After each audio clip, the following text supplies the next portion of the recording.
Hey, good morning, everyone, and welcome. My name is Elisa Slazinska, and I work for the City of Chicago Department of Business Affairs and Consumer Protection, BACP. I'd like to welcome you to the BACP Business Education Workshop webinar series. We have adapted our regular business education workshops at City Hall into these webinars for further notice. And on behalf of Commissioner Rosa Escarino, I want to inform you that business licenses can be processed online where applicable by visiting chicagobusinessdirect.org. And as I go through the information and resources, I will type them in the chat box so you'll be able to reference them there as well. And if you're part of the Business Startup Certificate Program, you can get credit for joining this webinar by sending an email to bacpoutreach@cityofchicago.org. If you want to learn more about the program, please visit chicago.gov/business workshops. The City of Chicago has entered Phase 4, Gradually Resume, part of the city's Be Safe Chicago framework. To help guide your business and employees during Phase 4, please visit chicago.gov/reopening. Also, BACP and the City of Chicago's Office of Emergency Management and Communications created Shy Biz Alerts. These are emergency alerts that are meant for the business community. If you are interested, you can sign up by visiting chicago.gov/ShyBizAlerts. Finally, we are hosting our first ever remote expo next Thursday, July 16th, beginning at 10 a.m. You can register for the expo by visiting shysmallbizexpo.com. And we're encouraging our attendees to ask questions in the chat box. There will be a Q&A session at the end of the presentation. So please use the chat box on the right side and make sure you are asking questions to all panelists just so I and the presenter can see the question. And with that, today's webinar will be Fund Your Startup in a Real Business, presented by SCORE Chicago. Jeff? Or first, Hannah, I'm sorry. Thank you so much, Elisa, the Chicago BACP team, and everybody else for joining in. To give you a quick background on SCORE, SCORE has been a resource partner of the SBA since 1964 with over 10,000 volunteers and 300 chapters across the country. So whether you are a new entrepreneur or you've been in business for a long time, our SCORE mentors can provide you with free and confidential mentoring for the life of your business. Now let me introduce you our workshop presenter, Jeff Nicholson. With over 33 years of commercial and investment banking experience, Jeff was responsible for client services coverage activities of diversified companies in the central United States. He has had the opportunity to observe and work with managers and owners across a wide range of industries, from large, public, multinationals to small, privately held companies.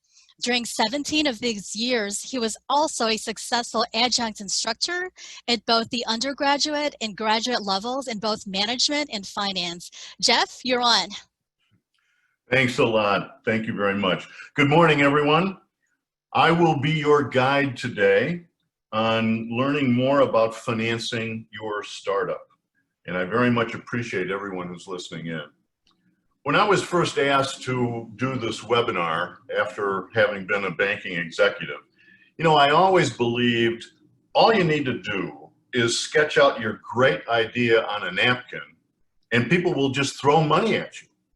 No, that ain't true at all. This is really more true. Money is like gasoline during a road trip. You don't want to run out of gas. Now, this quote was made by Tim O'Reilly, and he founded O'Reilly Media.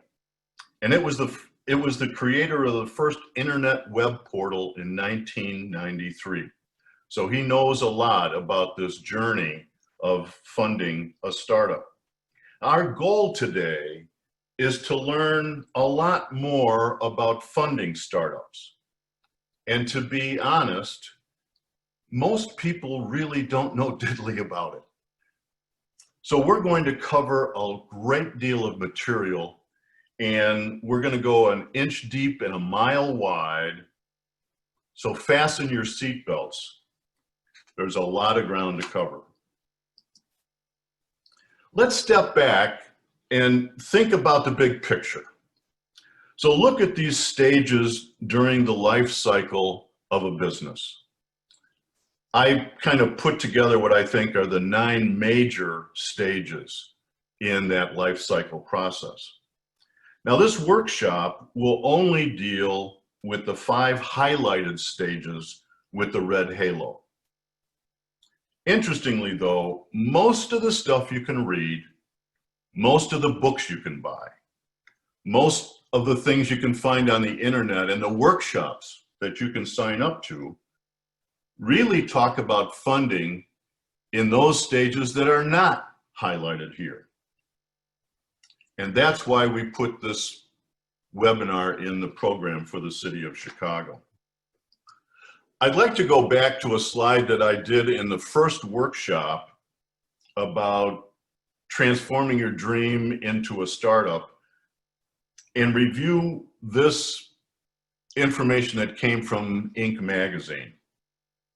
Inc. went to its 500 founders. Now, the Inc. 500, if you don't know, is really the fastest growing privately held companies in the United States. So they went to those founders in this survey and said, think back to your first year in business and tell us what was your biggest mistake or your biggest challenge. And as you can see, 45% of the respondents said shortage of capital was number 1. Now take a look at the second one. It's a distant second at 16%. So if you take a look at the experience of successful businesses, they've said that the number 1 challenge and probably the number 1 reason for startup failures is a shortage of capital. And that's, again, why this webinar is part of the program. Now, the SBA, which looks at small businesses all the time, they basically say that the average cost of starting a business is somewhere in the neighborhood of $30,000. And most will be able to be launched with well under $100,000 in funding. Now, a sound business plan, and you hopefully heard that about business planning in the last webinar, includes specific financial projections that include total startup costs. It's interesting that really estimating startup costs is as much about sales forecasting as it is about expense projections.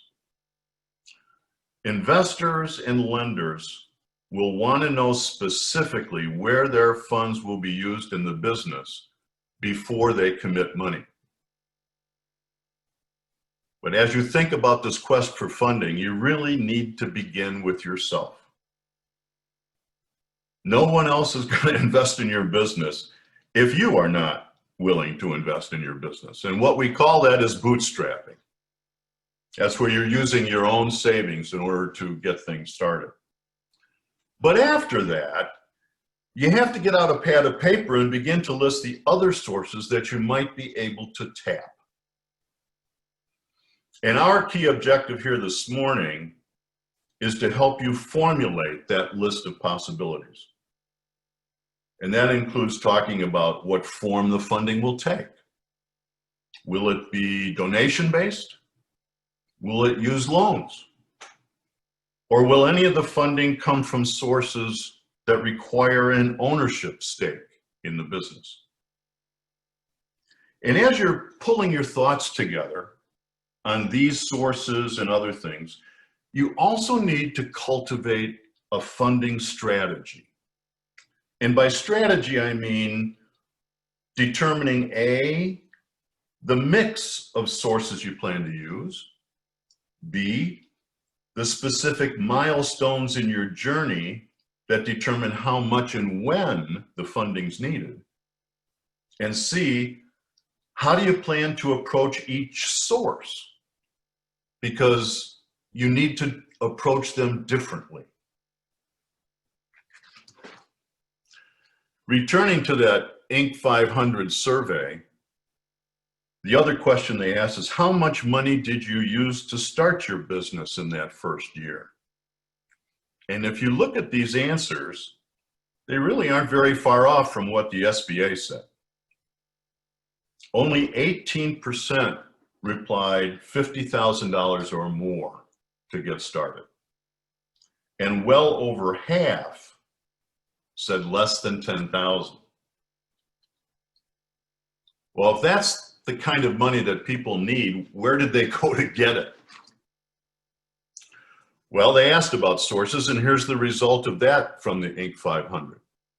71% of those founding businesses got their startup cash from personal savings, from bootstrapping. But notice that the second largest source was family and friends. And we will talk about that in detail today. You can also add together the personal and home equity loans, and that represents 25%. But bear in mind that that is putting your personal assets at risk. That isn't loans to the business. Those are loans to the founders. 9% came from angel funding, and we will talk about angels. But there's no mention of bank loans on this pie chart, are there? And SBA guaranteed loans were only 3% of the total. Now, with that as background, how should you get started on this journey? Well, I think you need to get started by trying to answer these two questions very simply. How much money is needed, and how will it be used? You might be sitting there and saying to yourself, okay, well, tell me more about startup costs. What are startup costs? Well, most people make the mistake of thinking that startup costs only accumulate until the business is launched, when in reality, it also includes funding any operating losses and other expenditures like net working capital until the business breaks even and starts to show a profit. Take a look at this graph. On the far left edge is the launch. That's day one. But afterwards, your business will still need to operate until you reach break even, or where the yellow arrow is. And until you break even, you need to cover or fund any operating losses until your dream becomes profitable. And so part of that is also including capital expenditures. So if you're buying equipment, for example, now that doesn't show up on your income statement. That really reflects in your balance sheet. You also have to cover those operating losses. And then there's something called net working capital. Now, net working capital is also something that really doesn't show up on your income statement, but it is reflected in your balance sheet and cash flow statements. So let me see if I can describe it for you. Let's assume you're starting and you're manufacturing a product. So what you need is the raw materials that you're going to formulate into a finished good. So you go to a supplier, ABC company, and you say, hey, I need to buy these raw materials in order to make my product. And ABC company learns that you're a startup. and says, hey, you know, you don't have a lot of operating history. This is the first time we're going to do business together. I'd be pleased to sell you these raw materials, but the only way I can do it is if you pay for them up front, day one. So you say, okay, if that's what I have to do. And so you ship the money out the door day one to ABC, and then they pull together the materials in the order, they package them, they send them to you, and maybe it takes up to 2 weeks for you to get that material. But don't forget, you paid for them day one. So you get the materials, and now you have to make them into a finished good that you're going to sell to your potential clients. But that's not going to happen overnight either. So the production process and the quality control and the packaging and all of that might take another 2 weeks in order to finish making those products. And once they're finished, you may not be able to sell them all at one time. And it may take another 2 to 4 weeks to sell all of the products that you've made. And remembering, the dollars went out the door day one to pay for the raw materials, and maybe 6 to 8 weeks later is the point in which you may have sold some or all of those products to your customers. But you've had to carry that expense for 6 to 8 weeks. And if you're doing business with other businesses, you might not be able to get them to pay on day one. You have to give them terms like net 30. So you ship the goods to them and they may not pay you for another 30 days yet. So now you've got maybe 2.5 months of time before you start to take the money in to cover that raw material purchase on day one. That is net working capital. And most people forget about that. And in fact, some of the worst bankruptcies have occurred because of high growth, exceptional growth. And the company is unable to finance the net working capital as a consequence. So when you're developing your detailed financial projections for startup costs, it's really a two-part process.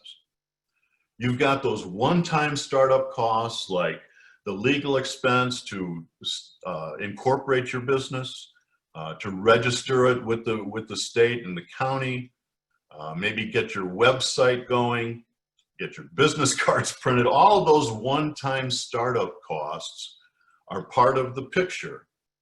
But then you've also got those monthly operating expenses and the operating losses that might occur. And it's certainly not uncommon for a business to take 6 months to a year to break even after you launch. And that is really the whole startup process. The last point here is a very interesting one, because if your business is designed to also finance your household, then you have to add your personal living expenses to startup costs. Obviously, if there's someone else in the household that's earning income that will pay for all the living expenses, then you don't have to worry about it. But it's something to always keep in mind. So anyway, when you're looking at this graph, the launch is at day one and break even, the yellow arrow, everything that goes in that box is really a reflection of startup costs. A couple of other things to keep in mind is to plan for the unexpected. You know, today, if you want to build a building, you can hire some very experienced architects, some great engineers, some super contractors, electricians, and all the things that are necessary, who have vast years of experience. But you won't be able to get a bank to finance the construction of that building without having a contingency line item.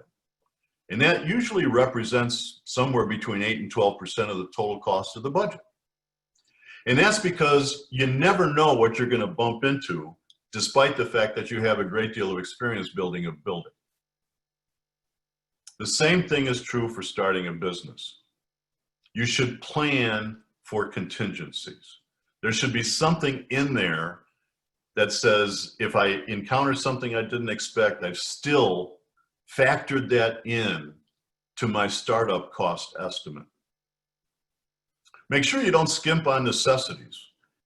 I constantly bump into people who have said, yeah, I'll get insurance for my business after I break even. And I think that's being penny wise and pound foolish. You can always consider ways to economize later. But another key thing is to get a reality check or two. I mean, SCORE mentors are great in being able to take a look at your profile of startup costs and all the assumptions that go behind the numbers. They can challenge you. They can talk to you about other experiences that help you think through things that you might have missed, or to give you a more realistic view of something that you were trying to estimate yourself.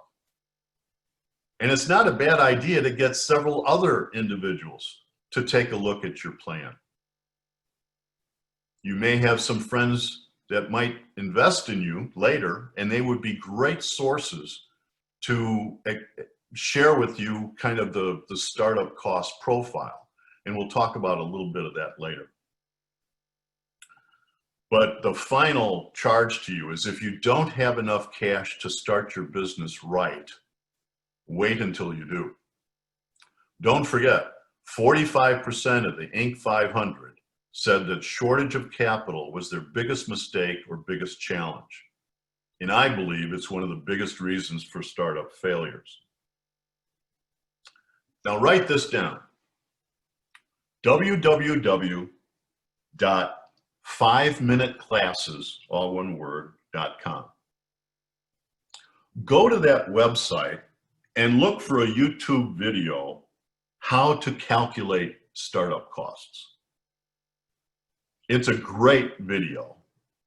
And they also provide some suggested worksheets to follow in working through what's required to start up a business. And I think it's a great source, and 5-minute classes, you'll find a lot of other 5-minute classes on that website as well.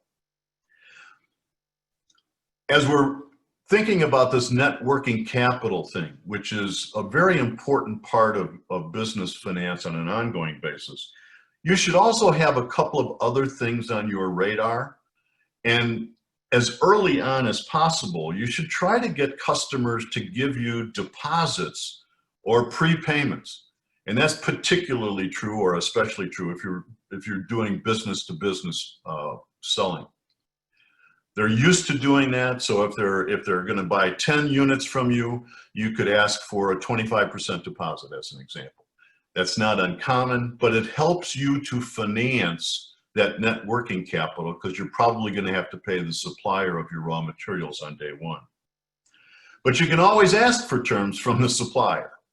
And you can ask for, can I pay you in 10 days? Can I pay you in 20 days? But try to get some terms from them and have them be part of the working capital financing. And again, don't forget to factor in your personal budget if indeed you're going to be relying upon the business to finance a household. Now that's a lot of information in a short period of time about startup costs. And you might be sitting there thinking, okay, now where can I go to get help in assembling all of this stuff? Well, you can download what I think is the best Excel spreadsheet for compiling financial projections, and it's free. So go to www.score.org and enter in the search box, financial projections template. And the search result will show you a template which you can download for nothing. And it has a number of input sheets where you will enter all of your input assumptions, and it also provides some suggestions. So you'll be able to take, for the first year on a monthly basis, you'll be able to say, okay, here's all of my products, each of the products, how many units do I expect to sell? What is the price of each of those units? What's the cost to make each of those units? And that will give you a margin. You'll be able to put down all of your operating expenses, whether that's rental payments or payments for your website. You'll be able to enter the salaries of all of your employees and also record all of the benefit expenses for those employees.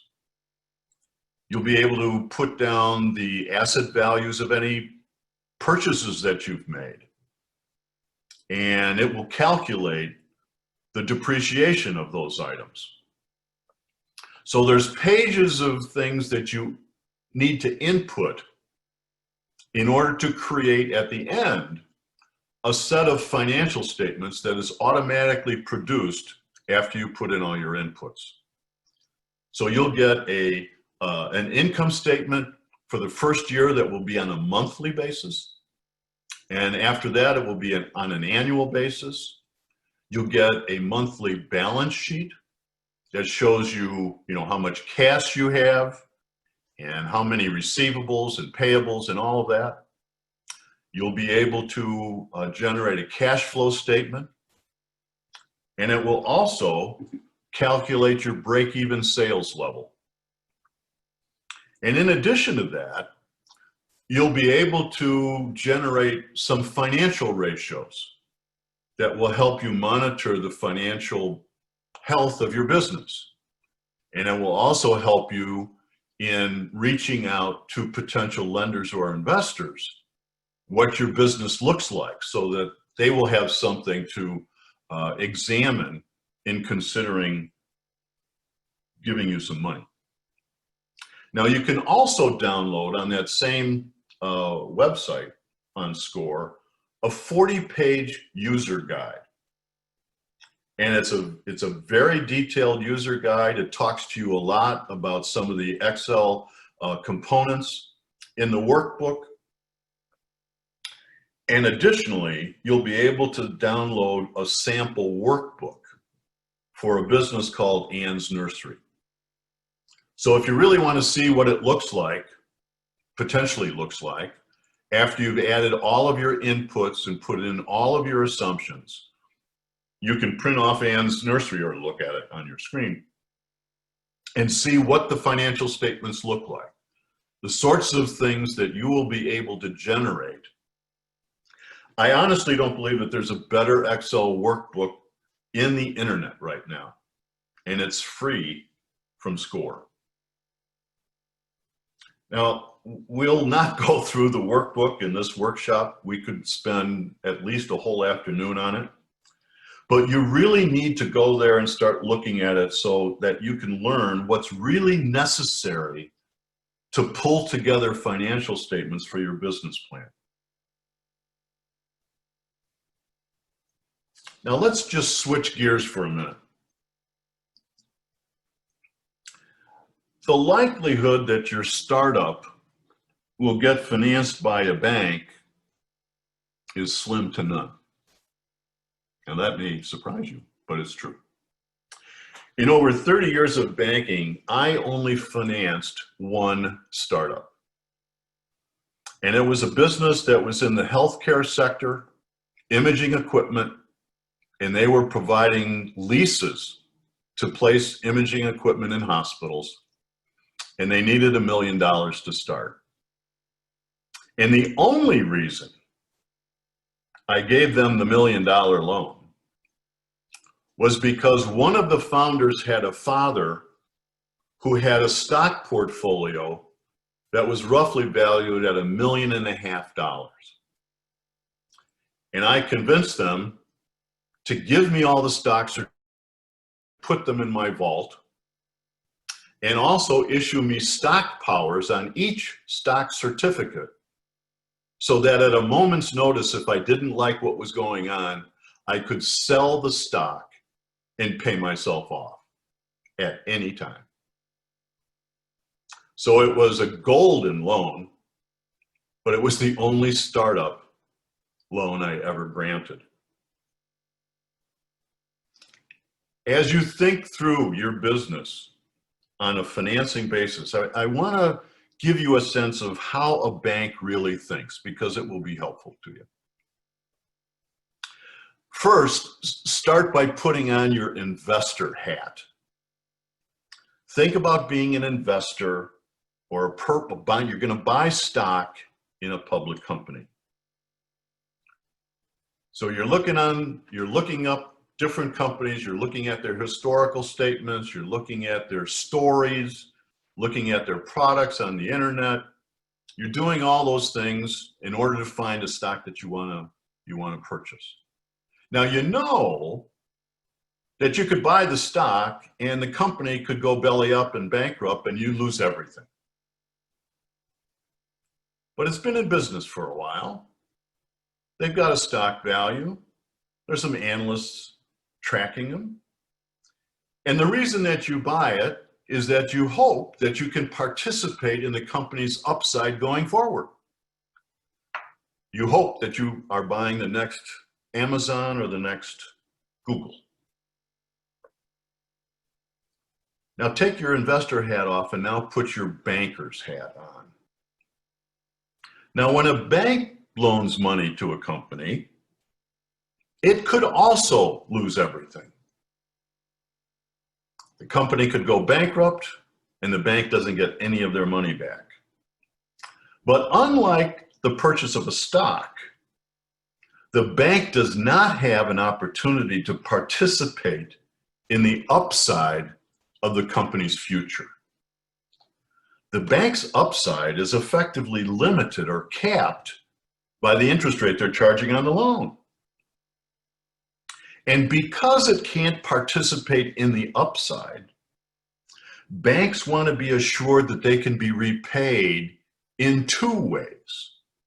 They want two legitimate sources of repayment. Now, the first one is cash flow of the company. So they're going to take a look at your projections, the ones that you've used the SCORE template for, and they're going to try to judge whether or not those are realistic. Now, typically what they do is the same thing you do when you buy stock. You take a look at the company's history. You take a look at what they've done in the last couple of years, and you compare that to what the projections are going forward. And you try to make some sense as to whether or not those forward-looking projections make sense or not. And what banks normally do is they provide a downside scenario and say, well, what if the company doesn't achieve the kind of margin improvements they're talking about? They're coming to us to borrow some money so that they can get some new equipment to improve their throughput or whatever, and they're saying that they're going to improve their margins and make more profit, and therefore generate more cash. Well, the bank might say, well, let's assume that other things interrupt their improvements and they stay stable. So they will come up with a downside case. And if the cash flow from the downside case still has enough cash flow to pay back the loan, the bank says, okay, we've got one good source of repayment.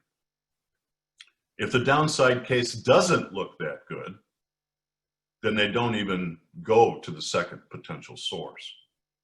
But if it is, then they want a second exit, and that's usually the liquidation of the collateral they've taken as security for the loan.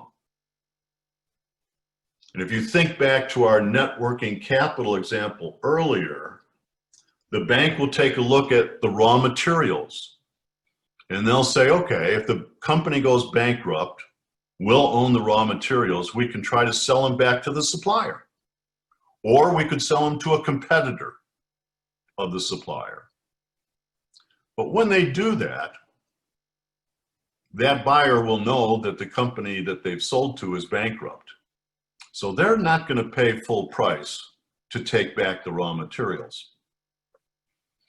And so normally they'll charge anywhere from they'll collect anywhere from 50 to 60% of the raw material cost if the bank has to sell it.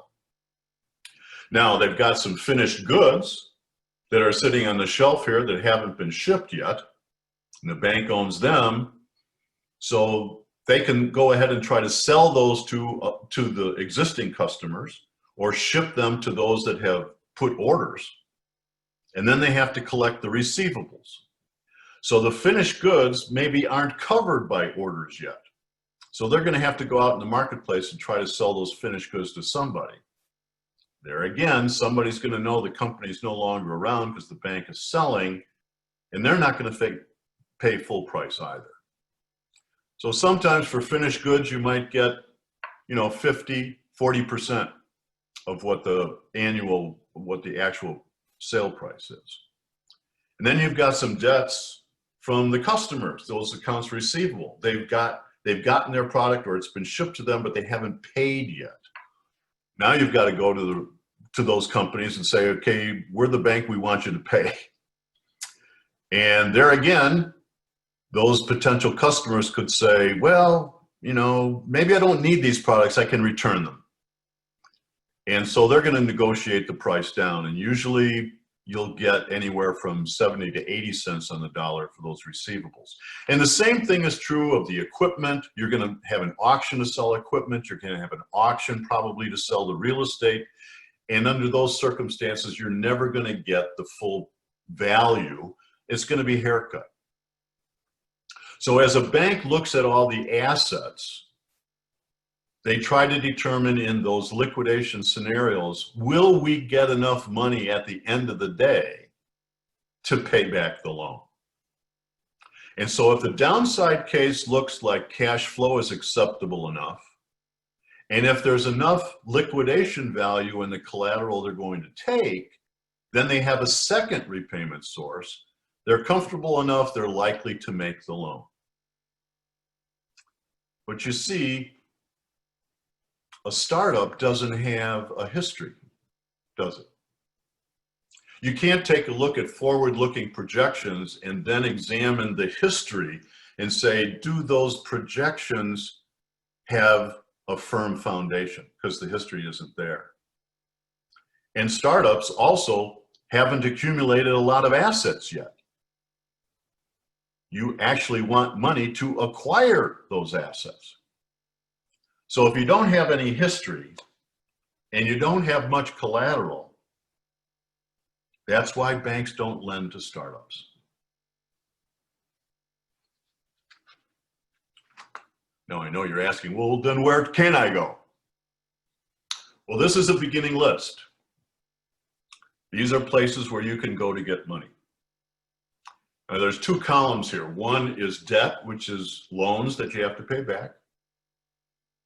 And the other is equity, which is where you're giving up a portion of your ownership in order to attract capital. Now you'll notice that there's an asterisk here that is guaranteed by SBA, or the Small Business Administration. Let's talk about that a little bit. SCORE is part of the SBA. So the SBA doesn't lend money. What the SBA does is they guarantee parts of loans that are made by other financial institutions. So if you go back to that working capital example and the liquidation conversation that we had about how a bank thinks, as the bank is going through its second source of repayment, and you have assets, and you are in business, maybe you don't have sufficient enough liquidation value for the bank to grant the loan. You're coming up short. And that's where the SBA comes in. The SBA says, okay, we're going to guarantee up to 75% of the loan that you're going to make, Mr. Bank. And the bank sits back and says, okay, now wait a minute. I looked at the cash flow, and in the downside, I felt comfortable with it. But I only thought that I had half our loan covered if we had to sell the assets in a liquidation. So I have 50% coverage of my loan, and that's not enough. But with the SBA guarantee of 75%, now I've got coverage of my loan of about 125%. So I've got a cushion. I feel good about that. So that's the role that the SBA plays with small businesses. They guarantee loans made by banks and credit unions. But these are the categories of sources of capital. Now let's jump into it a little bit. I know, this is a very busy slide. I put this together during the last recession because there were a number of clients in Chicago who didn't feel that they were getting access to conventional bank financing. If you think back to the period between 2008 and 2012, banks were not lending money, and certainly not lending to small businesses. Many were not even lending to big businesses. So these Chicago businesses were saying, hey, my bank is not renewing my loan. I'm going to another bank and they're refusing to lend me any money. Where can I go if I can't go to a bank? Well, this was what I put together. And if you notice, there's not a single bank on this list. Now we're going to focus on those clouds that are highlighted in grayish blue. Those are the ones that have potential applicability to startups. The other clouds are typically applicable to companies that have been in business for some period of time.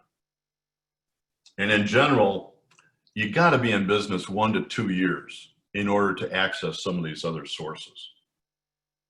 Now, for example, alternative lending. Those are internet platforms. And I've listed only the ones that consider lending to stable and consistent sales related companies.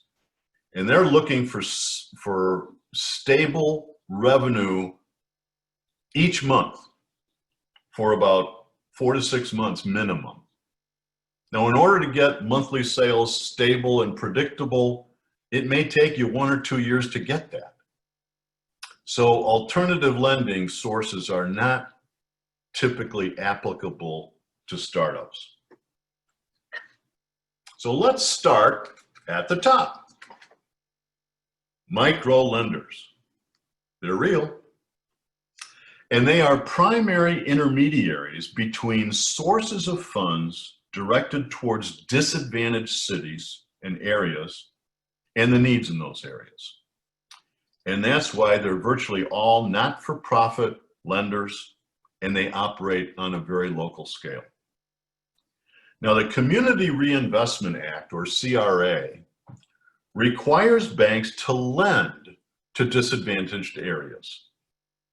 The bank charter gets renewed every year, and they have to pass their CRA test. So banks contribute to microlenders, and they even participate side by side with them in extending loans with those lenders in order to get CRA credit every year. Now, these micro lenders are typically certified by the U.S. Treasury Department, and they're called Community Development Financial Institutions, or CDFIs. And there are 950 of them in the United States today. Now, some of these micro-lending programs also get support from the Small Business Administration through its microloan program. And that's where the SBA guarantees 85% of the micro-lenders' loans. And there are 32 such lenders in Illinois today. The key here, though, is that your business needs to qualify because of low income or disadvantaged areas. But if it does, you should know that they are typically very friendly to minorities and to women. And unlike banks, they are also much more friendly to startups. My experience with micro-lending is that the vast majority of it is directed towards real estate and real estate development. But it's also available to startup companies for working capital and equipment purchases as well. Now, some of the loans are secured, and that's particularly true with real estate lending.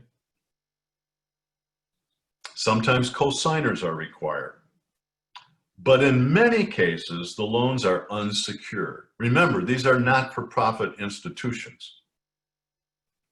Now, typically, the microloans are for $50,000 or less. And as you can see, the rates vary widely depending on the nature of your business and where you're located, 4% to 36% last year. And those that are guaranteed by the SBA, those loans averaged last year just under $15,000 with a rate of 7.5%.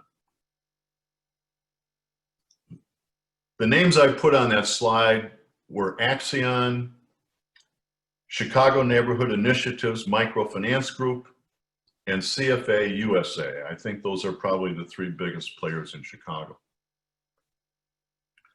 But if you want to learn more about micro lenders, in addition to going to those lenders' websites, you could go to the CDFI Coalition. That's the trade association whose mission is to promote micro lending institutions across the country. And so they have a lot of information there that's useful. And you can also go to the Opportunity Finance Network, OFN.org. And that's a group of CDFIs that have band together in order to gain some strength and refer business to each other. So that's kind of micro lending in a nutshell. Let's go back to that busy access to capital slide. You'll remember that the second biggest source to that Inc. 500 was family and friends. Believe it or not, family and friends invest between $50 and $75 billion annually in US startups. That's 2 to 3 times the money invested annually by angel investors. Now, one of the things that you will get as a participant in this webinar as a follow-up from the City of Chicago is a 5-page lending guide for family and friends. It was put together by a very bright banker. Well, I won't say it was me. But it's a good tool, and you will get a copy of it to review as you're thinking about your funding process.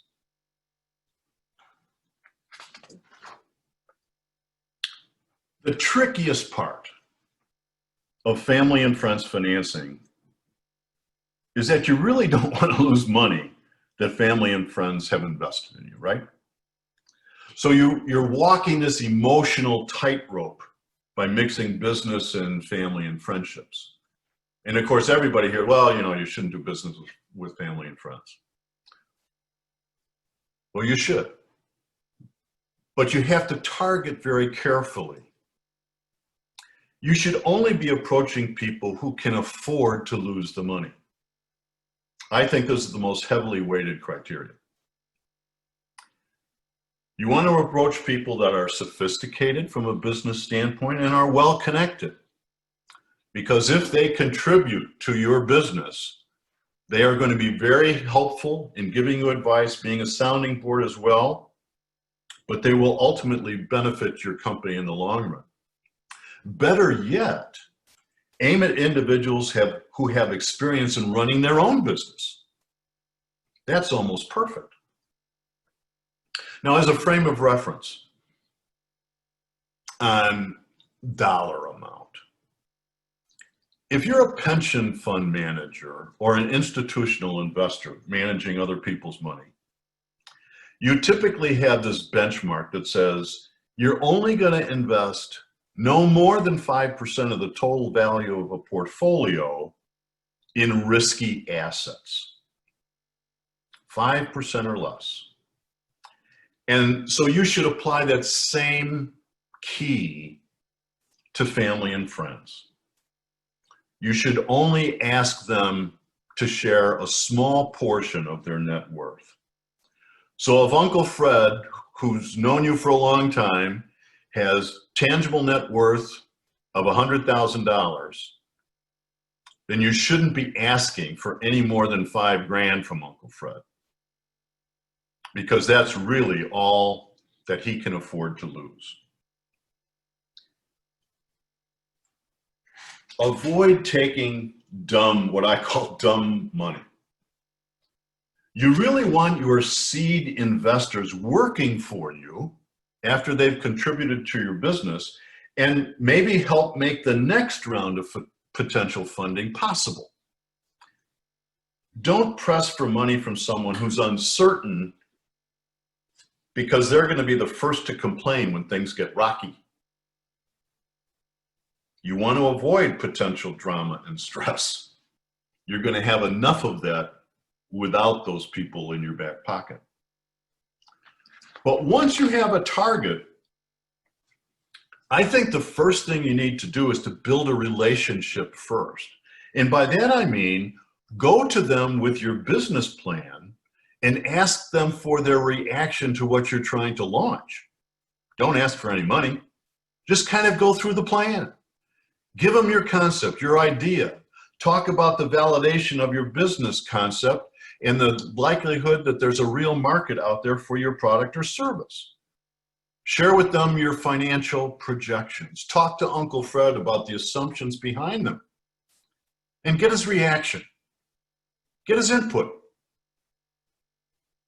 It's so much easier then to go back to Uncle Fred after you've built this relationship around your business plan and then ask for money. You should also think about milestones that could be used for triggering events.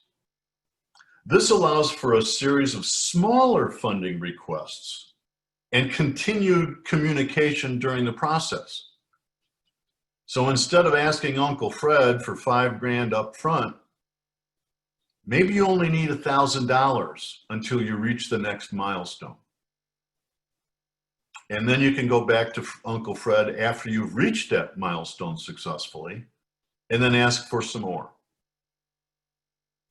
Most capital raised from family members and friends really takes the form of loans, but it doesn't always. Sometimes it's equity. And that family and friends financing guide that you're going to get after the workshop will go into detail in distinguishing between those two choices as you move forward. Now, even though you're very confident of success, I'm assuming you have to be honest about the risks that you face. So you got to put your cards on the table. Don't make promises you can't keep just to get someone to open their checkbook. That's a fool's errand. Be sure to demonstrate passion and the due diligence that you followed in putting your plan together. Having a great idea is one thing, but proving that your idea is viable is quite another. And you really should have learned that in the business planning webinar. So be upbeat and respectful, and remember that nothing kills someone's optimism and desire to contribute greater than having a negative or an arrogant attitude. It's really best practice to send periodic updates to your backers. Be honest about what's going on, what's going well, what could be going better. You may need to come back to them for money, so you want to keep this dialogue going. Remember, no lender, no investor likes surprises. So endeavor to alert each supporter of any suspicions to changes in your expectation. Always telegraph that in advance. It's always better to say this might happen and have it not happen than not to say it and have it blow up in your face. That's how you begin to manage that relationship with family and friends. And if you follow the approach correctly, you'll find, like the Inc. 500, that there's lots of access to family and friends financing out there if you approach the right people in the right way. Now, I talked about milestones. I kind of put this slide together to just list some milestones that every business will follow. Now, this is not necessarily just for funding purposes. You also can think about this in terms of your business plan itself. This is kind of a linear progression of the things that you're going to have to achieve as you go to reach that break-even level, which is the last milestone. So proof of concept, of course, is that you've determined that the product or service is technically feasible. Key partnerships is an interesting one for funding purposes, because let's assume that you've secured a production resource, or you've inked a deal with a potential distributor, or you've hired a marketing company to work for you. Those are key partnership milestones. And that will tell a potential family and friend investor or lender that you're moving forward on the key components to your business plan. Obviously, proof of market is that there's actually a segment of people that are interested in your product or service. You may get that from surveys.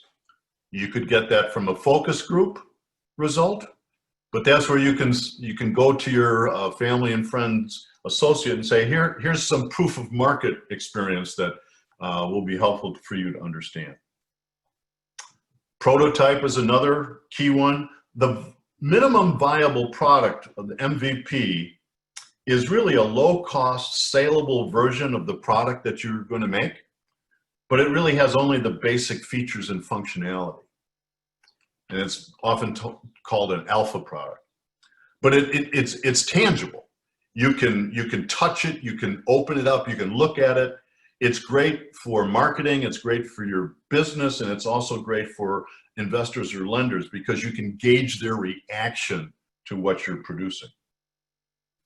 And then there's the other typical, having your first sale, reaching a certain number of customers. These are all milestones that could be used as triggers to going back and asking for more of the money that you need to move forward.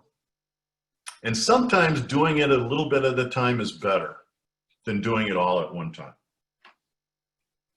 Anyway, that's family and friends, and I think you'll find that funding guide that you'll get by email is going to be very helpful as well. Back to the busy slide. We're now going to go to donation funding. Donation funding is a subset of crowdfunding.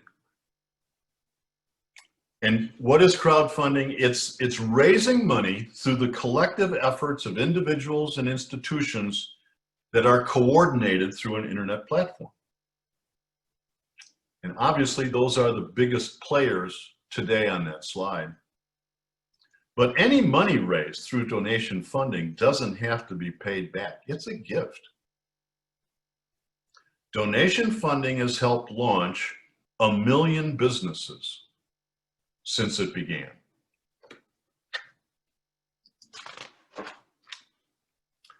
But this is where a business plan is probably not going to be a whole lot of use.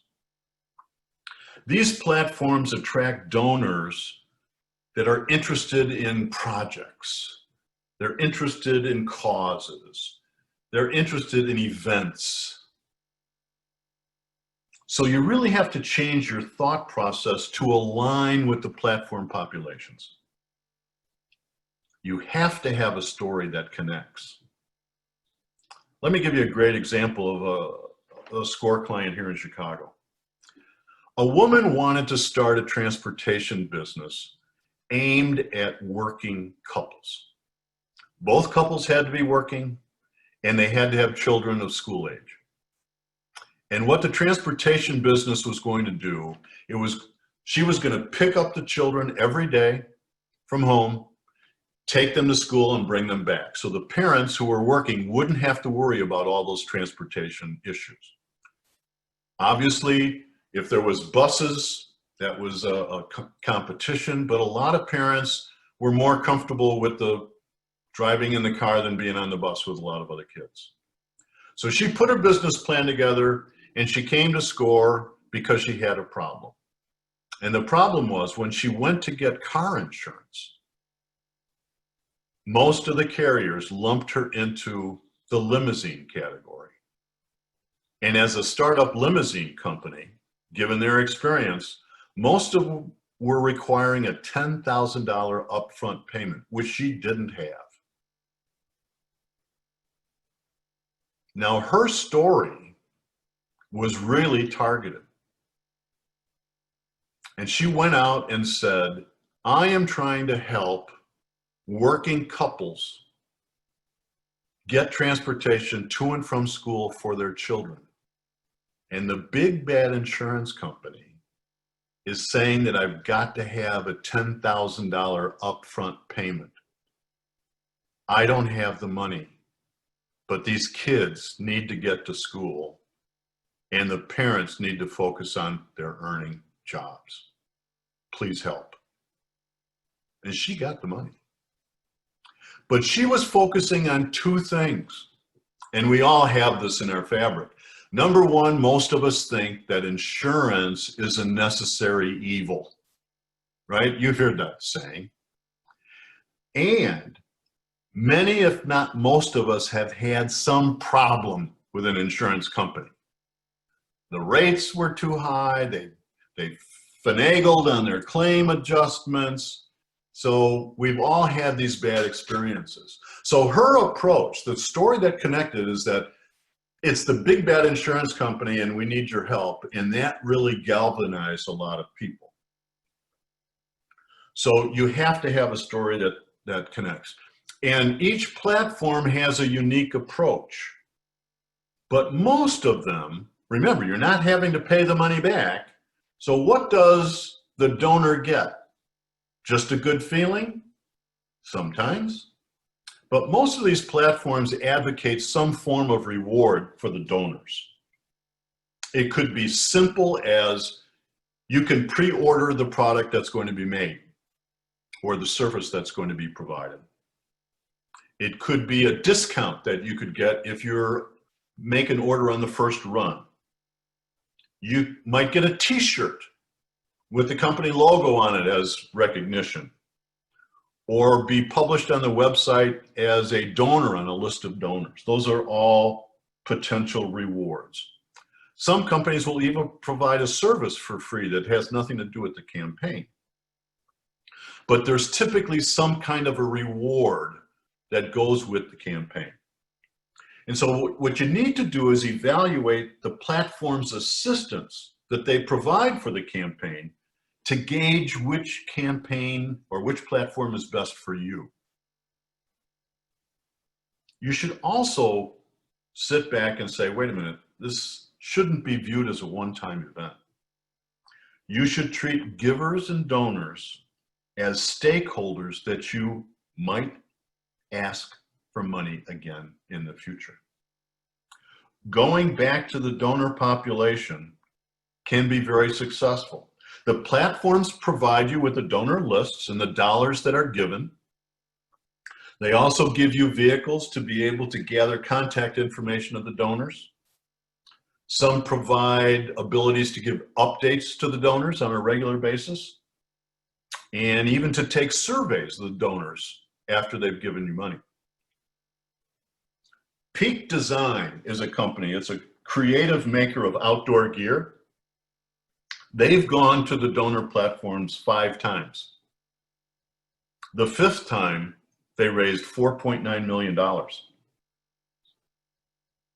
But the biggest issue for me is that you need to create your own outreach program that's independent of the platform. You can't just rely upon the platform's donors to make your campaign successful. You need to go out and communicate directly with all of your friends, all of your family members, potential suppliers, potential employees, and any interested party, and draw them to the platform.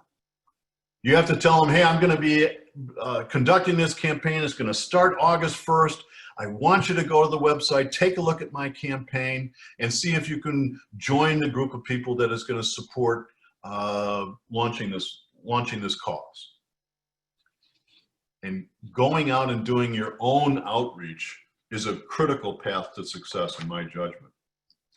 Let's talk about what the donation funding looks like in a snapshot. I don't know if any of you have actually contributed to a cause. A lot of people have. But there's 2 kinds of programs. One is a fixed which is you set a target for what you want to raise, but if you don't meet or exceed your target, you don't get $1. But if you reach or exceed, you're going to pay a 4 to 5% fee to the platform. A flexible program is one that you set a target, but if you don't get it, you can keep whatever you do raise. But usually the fees for that double. And I think the reasoning there is fairly simple. The platform is trying to allocate its resources and time to match up with the amount of money that you want to raise. And so they've set a price for what they think that will require, including a margin for themselves. But if you don't raise that money, they're not going to make that margin. And so they're going to increase the price accordingly. Now, each pledge creates a financial transaction. So there's processing costs on the platform for taking in those donations. And there are banks that will charge fees if debits are used or other types of charge cards. And you're going to be responsible for those processing fees.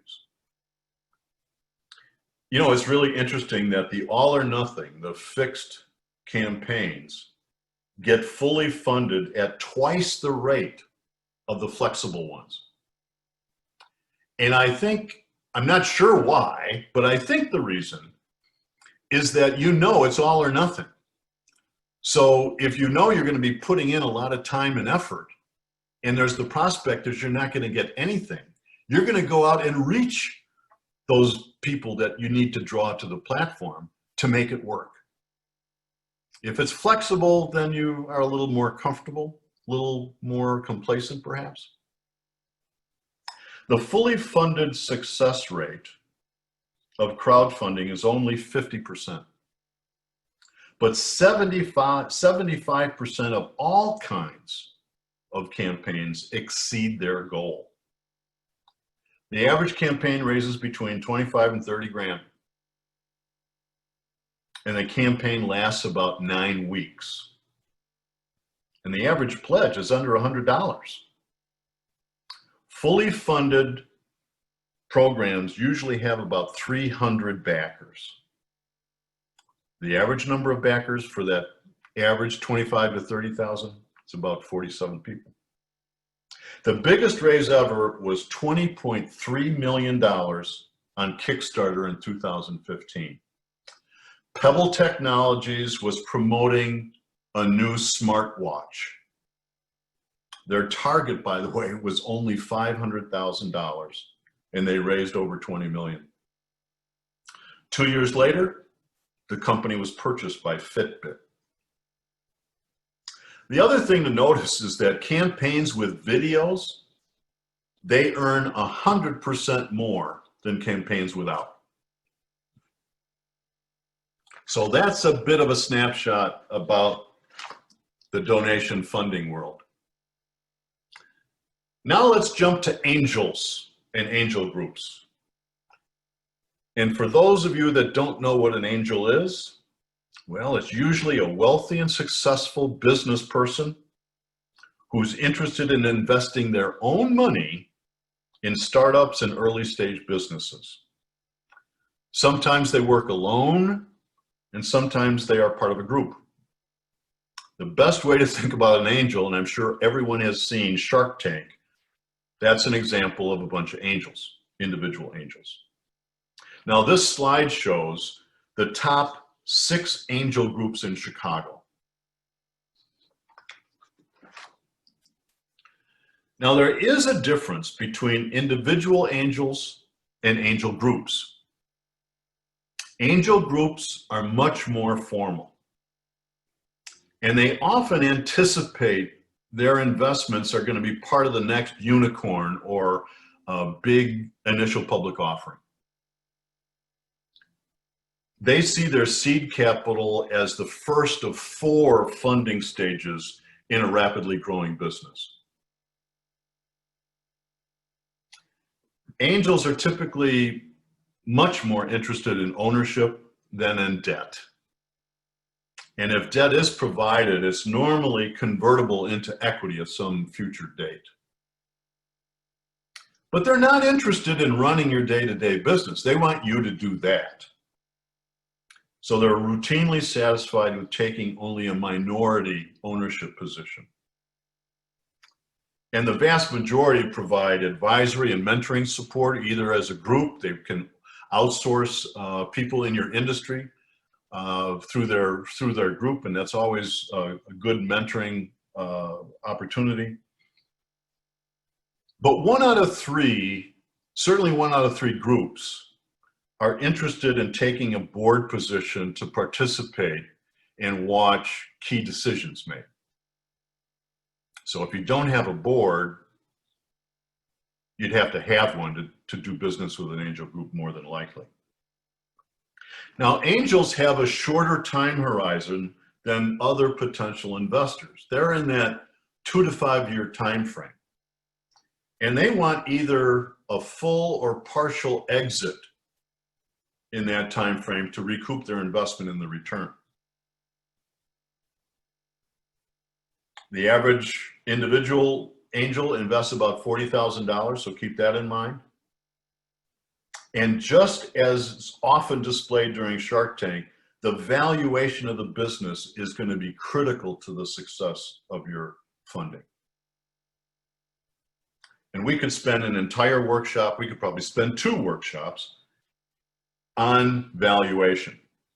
Just know that it's important to understand that valuations are crucial in attracting and recruiting potential investors. Angels often see themselves as filling the gap between family and friends funding and investments from venture capital firms.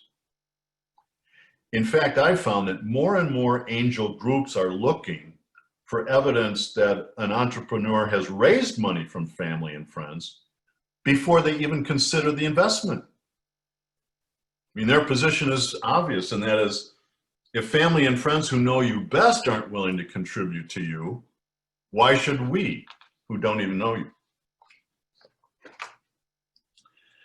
Now, I believe that there's a much greater chance of landing an individual angel investor if your business plan is not targeting a near-term IPO.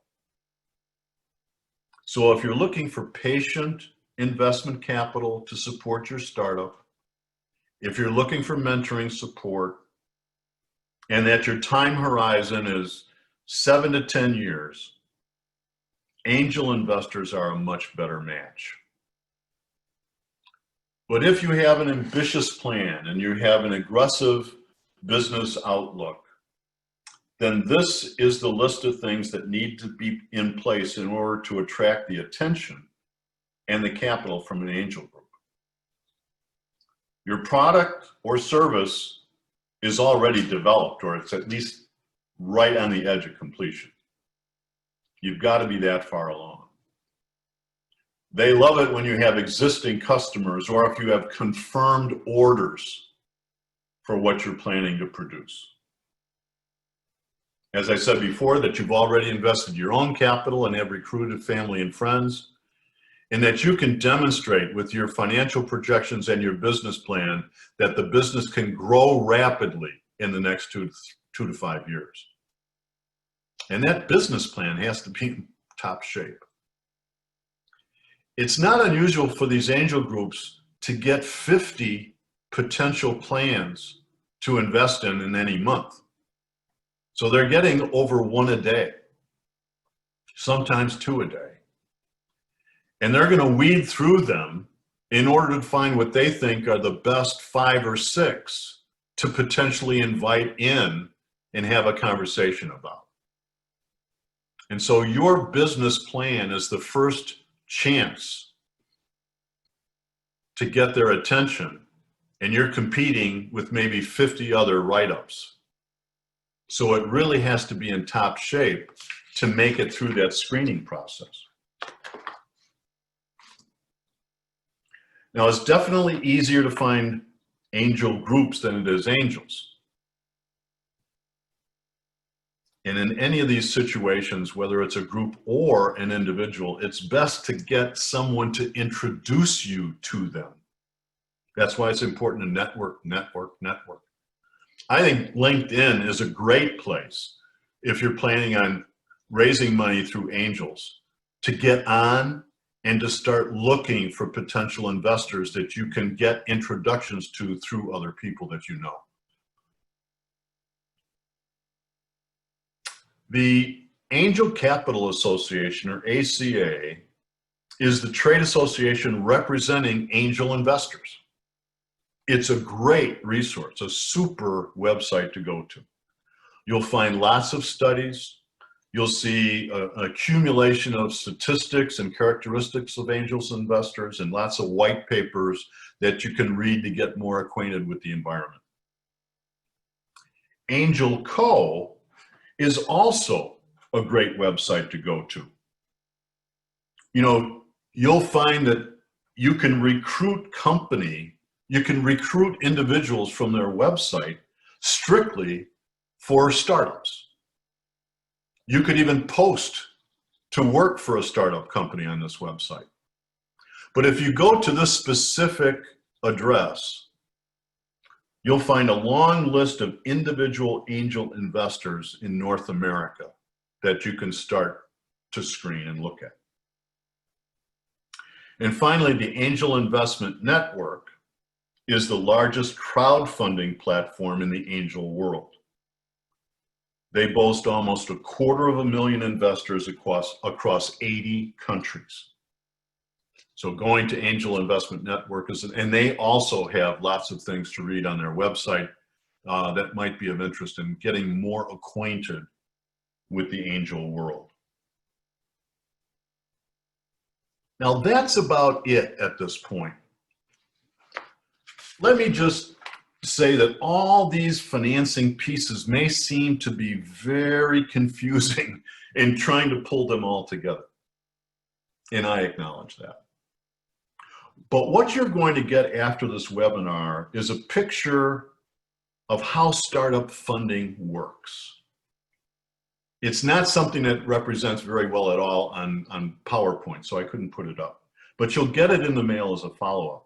And it brings together all these pieces when it comes to complex funding stages from beginning to end.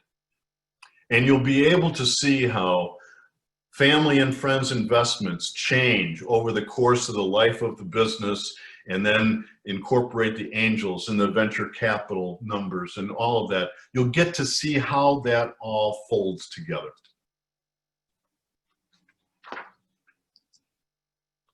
Now we've got just a few minutes left, and I thought I'd go to those clouds in that busy slide that really aren't applicable to startups.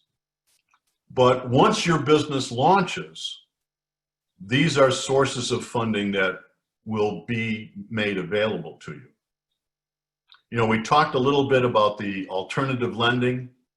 I mean, these platforms grew up because the banking community basically rolled over and played dead for small businesses.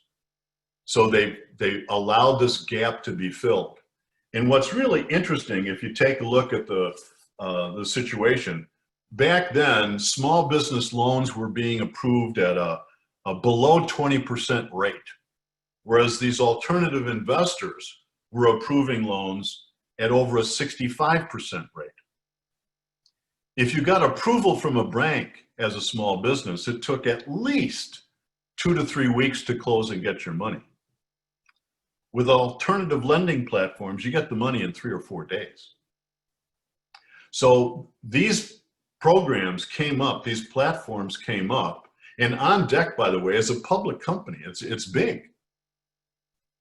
But in order to understand what they do is they take money out of your account every day to pay back the loan. And it's usually, you get the money up front, it's for 6 months, they claim they don't charge you an interest rate.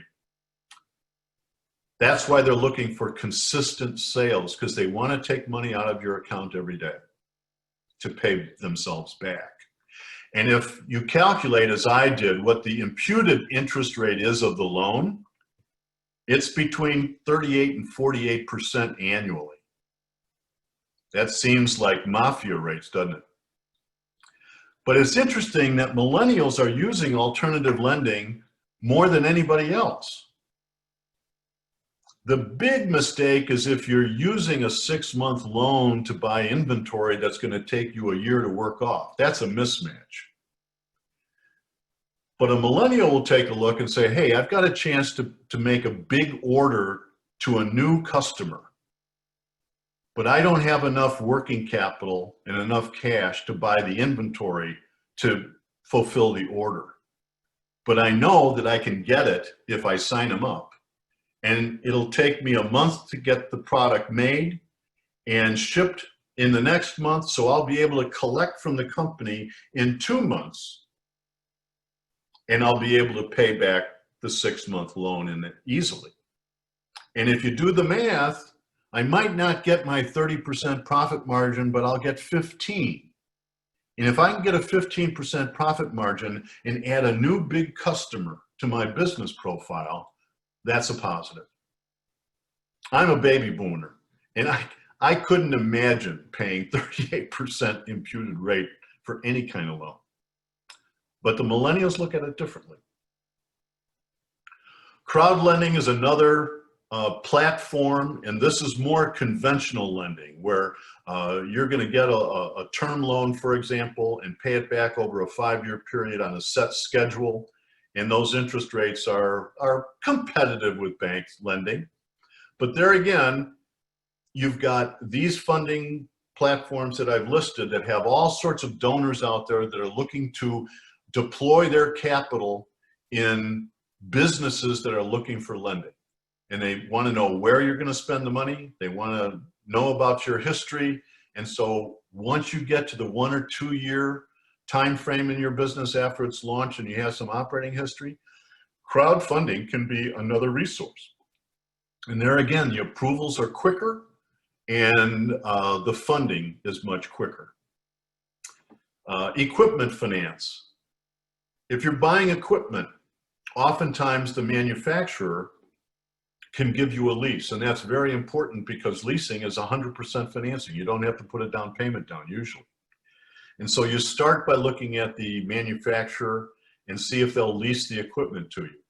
There again, you probably have to have some history in order to get that manufacturer leasing arm to do that business, but that's another possibility. And if you look in the middle there, that Lendio and Fundera.com, those are 2 platforms in which you can register your company for free, and through them you can get access to players in those 4 clouds. So while I've given you the list, there are other players as well. And so I don't have a business, so I couldn't register at Lendio. But those are 2 platforms that you can go to, register your business, and they can give you access to these others. And then of course the last one is equity crowdfunding. Those are the big ones today. That's where you are really selling part of your business ownership to an internet platform. But here again, you're looking for a much longer track record in order to attract any interest from EquityNet or CircleUp. You go to their website and you'll see that they talk about startups, but they don't provide any money to startups for equity capital. Well, there you go. You know, I want to remind you that our purpose here today was to learn a little bit more about funding your startup business. And I hope we accomplished that. If nothing else, I hope that I made you think. I want to thank you again for signing on, and I can stick around for any and all questions. Thanks again. Thank you, Jeff, so much. That was extremely informative, lots of information. So let me go through a few questions that came in during the presentation.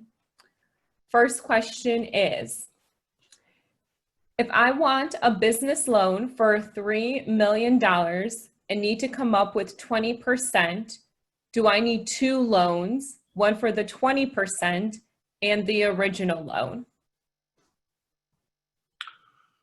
Well, I'm not sure I understand the question, but I think what's being asked is, can you finance the down payment or the equity portion of the loan? And the answer is typically no.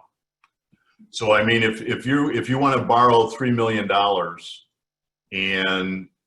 or you have a project that costs $3 million and you want to borrow it all, you can't go out and borrow the 20% down payment, just like you can't borrow the money to put down on a house, because the bank lender will find out that they're going to ask for the source of your capital. Mm-hmm. Thank you. Is the angel funding percentage of 9% the amount that investors expect to provide when they are approached? Oh, no. The 9% represented that portion of the funding that the Inc. 500 got from angels in that first year. So 9% of those companies got money from angels. That wasn't the return, and it wasn't the interest rate on loans or anything like that. It was just the percentage that was raised through angel funding. Good. It's great that we are learning what we need for capital. And then will you be referring places that take a chance on low credit? So can you talk a little bit about low credit or bad credit? Bad credit. Bad credit. Well, keep in mind, there's a bifurcation here in terms of this webinar, and that is the baby boomers used personal financing in personal loans and home equity loans to get part of their startup capital. I don't believe that's the right source to be used, because it puts your personal assets at risk. So if you take out a second mortgage on your house to start your business, if your business fails, you could also lose your house. Mm-hmm. And so your bad credit really doesn't play a role in funding from micro lenders, or funding from family and friends, or funding from angels, and certainly doesn't in donation funding, because it's all about the business, it's all about the campaign or your product, and it's not about you personally. Okay. What was the website again for the 5-minute video? I think you referenced this more earlier in the presentation. Yes, it's www.5minuteclasses, all one word, .com. And look for that how to determine startup costs. Mm-hmm. How do you have a financial history when you are starting a business? Well, that is my point. Because you don't have a history, you can't attract conventional financing. And that's why the sources I talked about this morning are willing to play without having a history. Mm-hmm. So, I mean, you could talk about if you had another business, as an example, that you started and it got successful, and you could use that as evidence that you have a good track record. That's helpful, but it doesn't answer the question of, will the business I'm looking at now be able to create a history? Because you just can't. It's really the whole point. Do you think it is risky to acquire a business now with the pandemic affecting everywhere? There is heightened risk to do that, yes. And part of the reason is that you don't know how the bounce back is going to look. That's what the real risk is. Now, in this case, you might buy a business that actually has a history. You could look at the history, and that's helpful. But what's been happening in the last 60 days doesn't necessarily mean that that history is replicated going forward, because you don't know what the competition is going to look like. You don't know what the demographics are going to look like in the bounce back and how long it's going to take. So it's much more uncertain today than it was 60 days ago in terms of buying a business. Someone asked, did I hear correctly that the microloans are not for nonprofit business? No, you didn't hear that correctly. Micro lenders are nonprofit companies, and some micro lenders will lend to nonprofits.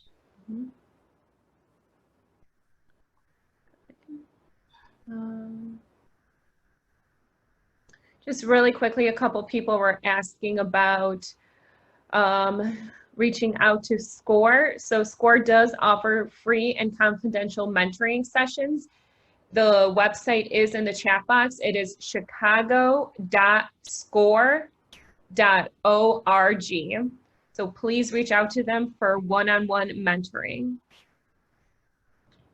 Yeah, it's a great resource, and it's where you can get some guidance on going through the whole funding process. They can certainly help you with the underlying assumptions that go behind your numbers. And keep in mind that it's really critical to write down your assumptions. If you're showing just a set of numbers to people, it's hard to react to them if you don't know what's behind them. So you have to talk about, if you have sales numbers, you have to talk about, how many customers are we talking about, and how are you expecting to recruit these customers and land them? Is it a function of going to a website, and what kind of a conversion rate are you expecting for people that go to the website? It's all of those background pieces that go behind the numbers that really the mentors are going to want to, read and converse with you about, and give you some guidance and some challenge as to whether or not you're being too optimistic or too lenient. And if attendees want to get that website again, along with the financial projections template, Talpa did type it in there, and I believe Hannah also typed in the website. So please reference the chat box for those resources. Let's see. If you use donation funding for your business startup, is it taxable income, owner equity? How does the IRS treat the money? That's a really good question, and I am not 100% sure of the answer. So I think you really need, well, first of all, it won't be considered equity. I mean, it's a gift, so it will be classified as a gift on your balance sheet, and how the IRS will tax it will be a function of what your tax status is, whether you're a sole proprietor, a partnership, an LLC, or a corporation, or even a corporation with an S Corp election. Each of those potentially may treat the donation funding in a different way. Here's a good question. How to value your company to investors if you only have a proof of concept? Well, the valuation is a mathematical thing that happens as a consequence of your financial projections. So if all you have is a proof of concept, then you can't value the business without having a set of financial projections. It just doesn't happen. Otherwise, it's just pie in the sky. And if you've watched Shark Tank, you'll see that those situations where someone comes without the numbers and tries to come up with a valuation, they shoot those people down right away. So you have to go beyond proof of concept in order to put those financial projections together. And along the same topic, we just acquired a couple of patents on our invention. And how much do I value that patent? Well, that's a good question. Um, there are accounting firms out there that will be able to provide assistance on what the value of the patent is to put on your balance sheet. That you're gonna, sometimes they don't amortize, other times they do. I forget what the rules are. But there's a process that you go through in order to come up with the valuation of a patent, and there's some flexibility to it, but there's some traveled ways in which that occurs, and usually you have to get an audit firm to take a look at that, or a CPA firm to take a look at that in order to get that dollar amount put on your balance sheet. Mm-hmm. Next question, either for you or for Hannah. You spoke about being introduced to an angel investor. Does SCORE do that? Well, first of all, there are a couple of SCORE mentors that I know have actually been angel investors. I don't know if they still are. And some of them do know some angel group members. I don't know who, but what we might be able to do is to make a reference if we can find 3 potential referral sources. I mean, it's not really proper for us to refer only one. But if a mentor does any amount of homework, they could identify some and potentially make an introduction to an angel investor on behalf of their mentoring client. Mm-hmm. This person asks, starting a business, what are some loans available to help with funding? I mean, aside from the ones I've talked about, I mean, you can go and see a lot of stuff that talks about grants, and there are grants out there to do things. It's a very convoluted process and very awkward to work through. I think the micro lenders are the best first stop if you're looking for institutions. But I'm a big advocate in going to family and friends. I mean, you may not know the people that you are actually connected with that have some business prowess and may have an interest in providing some funding. Mm-hmm. Elisa, there's also business credit cards that small businesses, especially startups, can take advantage of. The only disclaimer is your FICO score needs to be at least 700 or greater, and your credit card utilization has to be at 30% or less. So that's an option. Great, and that actually leads to a question on that topic. What about a new business qualifying for business credit cards and lines of credit? Any advice on establishing that business credit and using it to finance startup costs? Well, American Express and I think there's a few other large institutions that do provide credit cards for early stage businesses. The startup qualifications for it are kind of always changing. And so I think you can, I'm trying to think, I will try to find, there was a website I came across that referred to some of those out there. And I'll see if I can come up with that and then give that out so that as a follow-up in the follow-up email, that there's a source that can be used for that. Mm-hmm. And I'll answer this question. Can you give information about free grants? So grants are available at both the city, state, federal level. If you just go to City of Chicago and search for grants, same thing for the state, SBA as well.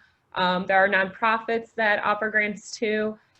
The easiest suggestion I would have is honestly using Google as a tool and typing your location and grant or your industry and grant and see what's available for you. Jeff, do you have any additional insight for grants? No, I don't, Mhm. unfortunately. Okay. Next question, would it be better to get financing to purchase property for a startup, or should you start out renting the property first? My quick answer is rental. Mhm. Because the purchase requires a loan from some kind of an institution. And the institution is going to base their primary source of repayment on cash flow. And you don't have any cash flow for the property yet. Mhm. So while the collateral value is probably going to be fine with the lending institution, you're not going to have a cash flow to demonstrate. So getting a loan to support the purchase as a startup is rather awkward. Now, you could maybe get someone to co-sign who has some collateral that they could pledge or has some net worth that is very tangible and large that the bank would rely upon. But making a purchase for a startup is difficult to do, and you're just compounding the risk for yourself and your business. Because if you're renting and you go out of business, the landlord is going to probably chase you for the rest of the rent, but he can always re-rent the property and maybe let you off.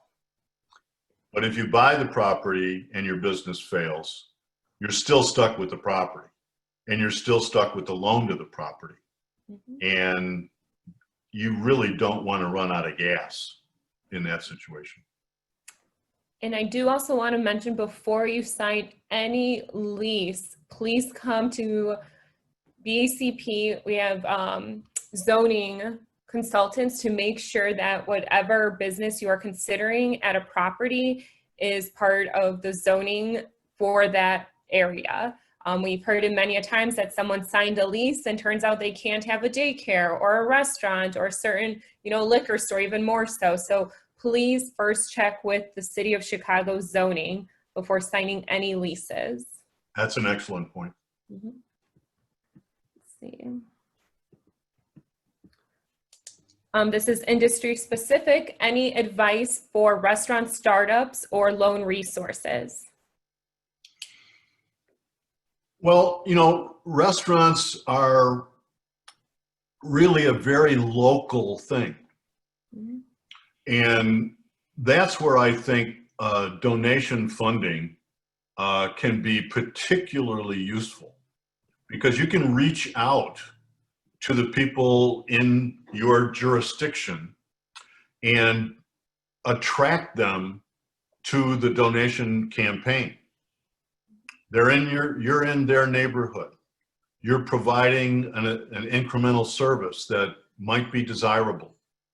And this is a way you can galvanize your customer base at the time before you even launch the business. So it's kind of an accelerator, if you will, of getting the word out. Great. I believe we have time for one more question. Getting leases on equipment, is that wise when you are going to use the equipment long term? Well, the answer is yes. On occasion, the life of the equipment, may need replacement at some point in time, and then you might consider repurchasing. But the real benefit of leasing is that you finance 100% of the purchase price. And as a consequence, you don't have to come up with any down payment. So if you're leasing a piece of equipment that's $25,000, normally you couldn't get a loan on it for more than 75% of the value. So you've got to come up with the 25% down payment that isn't going to be financed. But if you lease it, you get the lease for $25,000 purchase price. Good. Well, for any other individual questions, industry specific questions, once again, please reach out to SCORE. The mentors are there for that one-on-one counseling. That's what they're there for. They want to help you. So please reach out. Once again, the website is chicago.score.org. I believe that wraps it up for us. Jeff, as always, thank you so much for the wealth of information. It's a great way to start our Friday, so thank you. You're very welcome. Great. Any last words from you or Hannah, if you want to round out something more about SCORE's services, by all means. Excellent job, Jeff. And as Elisa said, please go to chicago.score.org.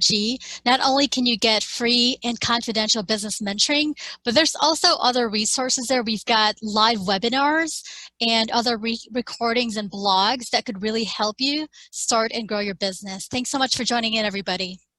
Thank you.